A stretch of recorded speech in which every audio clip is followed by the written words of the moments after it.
Homeostasis in human, next हमारे पास ये topic आ रहा है। ठीक है जी।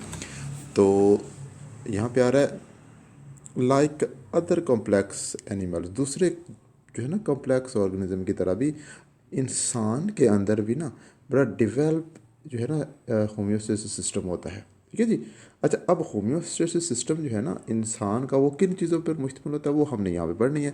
तो यहाँ पे लिखा हुआ the following are the main organ which work for the homeostasis in human. ठीक है जी, वो हम देखते हैं। तो हमारे पास यहाँ पे तीन यहाँ पे डिस्कस हुए हैं। एक हमारे पास आ रहे हैं लंग्स। ठीक है, अब लंग्स क्या होते हैं वो हमें पता है।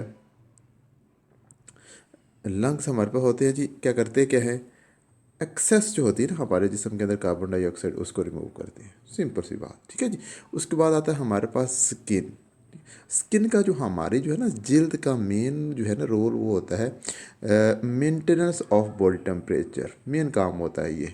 क्या करती है हमारी स्किन, हमारी बॉडी का टेम्परेचर मेंटेन करती है। इसके अलावा क्या करती है, रिमूव करती है एक्सेस वाटर को।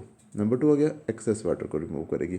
और नंबर थ्री करेगी, ये जो ना साल्ट, एक्स्ट्रा साल्ट होंगे उनको भी हमारे जल्द से रिमूव करेगी। ठीक है जी। और नंबर चार हमारी आ रहा है बेटा किडनी। द किडनीज फिल्टर करते हैं किसको जी, हाँ यहाँ पे आता है हमारे पास किडनी क्या करते हैं, एक तो हमारे जिस्म के अंदर जो एक्स्ट्रा वाटर उसको रिमूव करते हैं, फिर साल्ट को रिमूव करते हैं, उसके बाद यूरिया और यूरिक एसिड। ये चीज़ें हैं जो हमारे किडनीज हमारे जिस्म से रिमूव कर रहे होते हैं। ठीक है जी, from our blood in the form of urine की शक्ल, यूरिन की शक्ल में अंदर हमारे जिस्म से निकालते हैं। ठीक है जी। अच्छा, अब हमारे पास आ गया जी स्किन। इसमें से हमने स्किन पहले पढ़ रहे हैं, स्किन क्या है जी।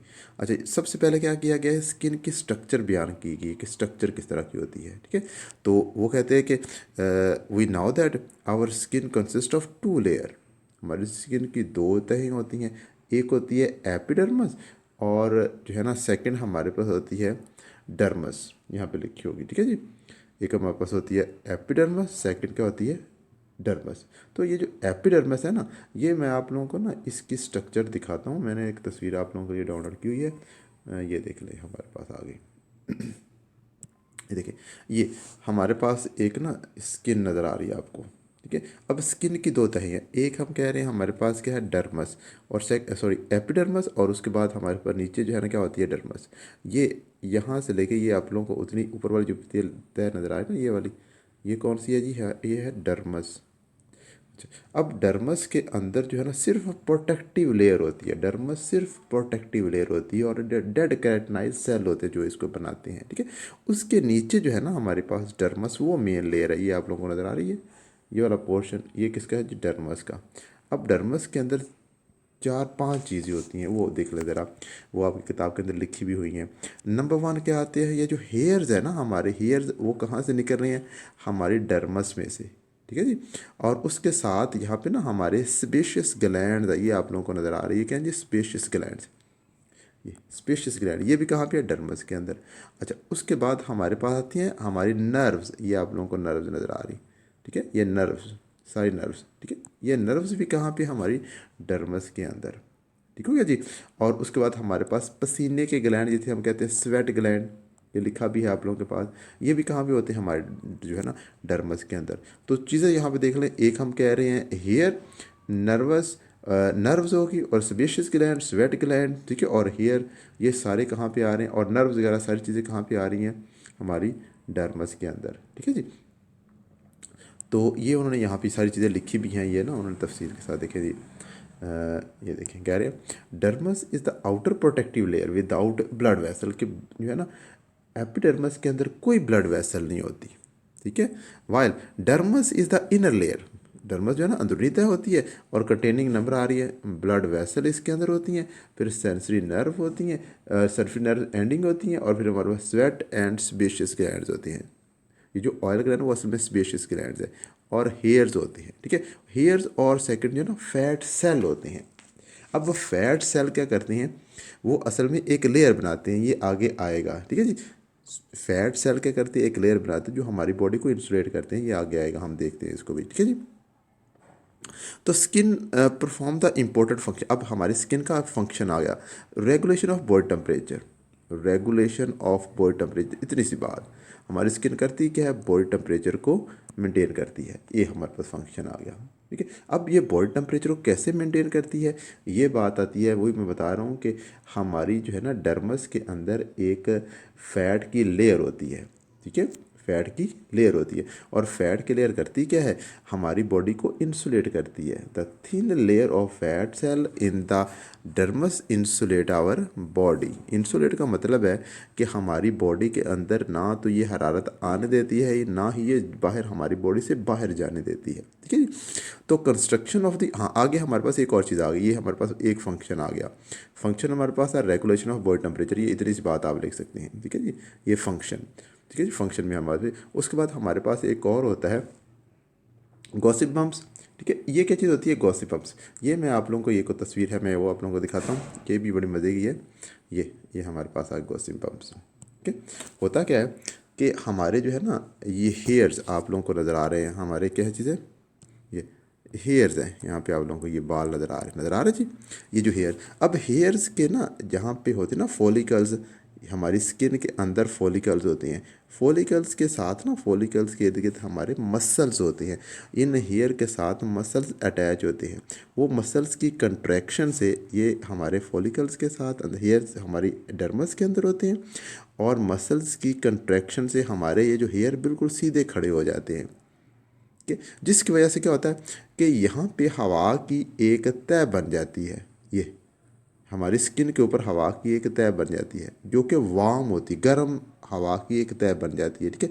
जो कि ऊपर जो है ना, यहाँ पे जितनी मर्जी ठंडी हवा चलती रहे, ये जो गर्म हवा की तह है ना, ये टेम्परेचर को हमारी स्किन तक नहीं पहुँचने देती, ठंडी हवा हमारी स्किन को नहीं लगती। उसकी वजह क्या है कि बालों के खड़े हो जाने की वजह से यहाँ पे एक हवा की तह बन गई, स्टिल एयर बन जाए, स्टिल वार्म एयर बन जाती है, जो क्या बनाती है, जो क्या करती है कि यहाँ से ठंडक को हमारी बॉडी में मुंतकिल नहीं होने देती, जिसकी वजह से हमारे जिस्म के अंदर ठठराहट होती है और हमारा जिस्म जो है ना वो गर्माइश फील करता है, ठीक है जी। तो यही बातें उन्होंने सारी यहाँ पे लिखी भी हैं, मैं आप लोगों को दिखाता हूँ, देखिएगा यहाँ पे आ रहा है ये contraction of the small muscles attach, ये सॉरी पूरा की तरह देख लें, हाँ जी आ गया हमारे पास ये, हाँ जी अब आ रहा है contraction of the small muscle attach to the hairs forms, क्या गॉसिप्स, ठीक है। ये जो गॉसिप्स बनाते हैं, it create an insulating blanket of the warm air, बताया ना गर्म हवा का एक ब्लैंकेट कंबल सा बन जाता है, ठीक है जी।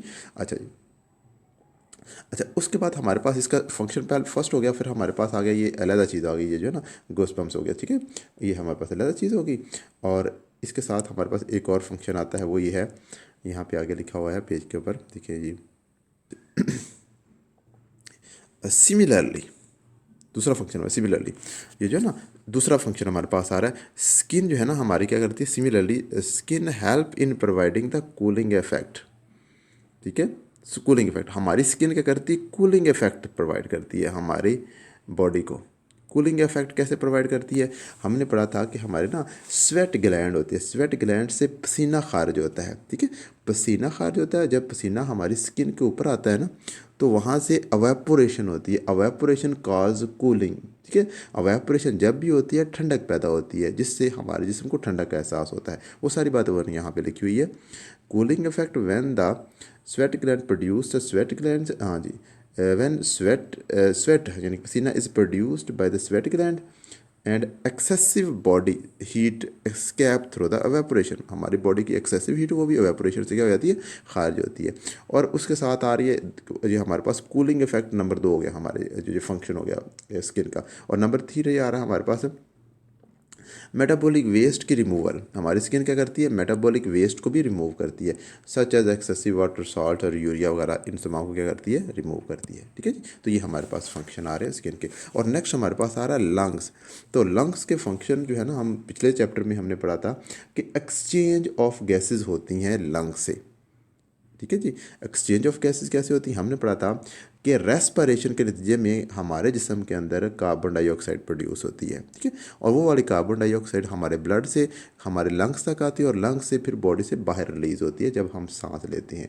और नंबर 2 कि जब हम सांस लेते हैं तो सांस जो हम अंदर बॉडी के अंदर आती है, उसके अंदर ऑक्सीजन की मकदार ज़्यादा होती है, तो हमारे ब्लड के अंदर जो है ना लंग्स में से जो है ना ऑक्सीजन निकल के हमारे ब्लड में आती है और फिर वो जो पूरे हमारे जिस्म के अंदर जाती है। एक्सचेंज ऑफ गैसेज हम इसे कहते हैं। तो वही बात यहाँ पे लिखी हुई है। In previous chapter we have learn how lungs maintain the concentration of the carbon dioxide in blood। ठीक है, our cells produce the carbon dioxide, हमारे सेल्स कार्बन डाइऑक्साइड पैदा करते हैं।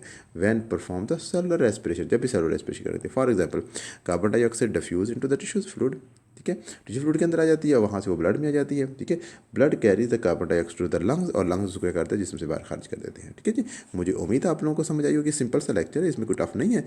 तो मुझे उम्मीद है आप लोगों को समझ आई होगी। मिलते हैं अगले लेक्चर के साथ। ठीक है जी, ओके, अल्लाह हाफिज़।